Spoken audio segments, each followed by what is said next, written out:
эстонские сказки неразрывно связаны с природой.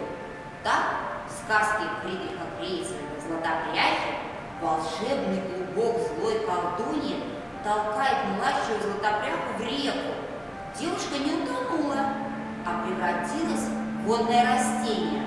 Kadriema, а скажи, в какое растение она превратилась? Ma lugesin selle muinasjutu läbi. Seal on kullakentrajad, kus Heide noorim tütar muutus vesiroosiks. Aga armastav prints päästis ta ära ja kosis enesele naiseks. Правильно, младшая Златопряха превратилась в прекрасный цветок, кувшинку. Pereema, tahaksin ka sind kontrollida. Mõtle ja vasta, mis muinasjutt see on?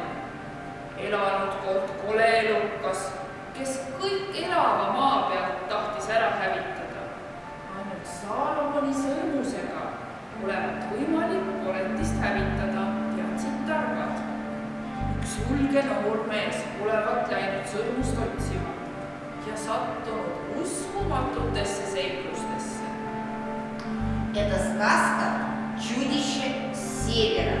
Отважный юноша, благодаря своей храбрости и смекалке, победил страшное чудовище, которое уничтожало все живое на своем пути. Tubli, see on muinasjutu põhjakond.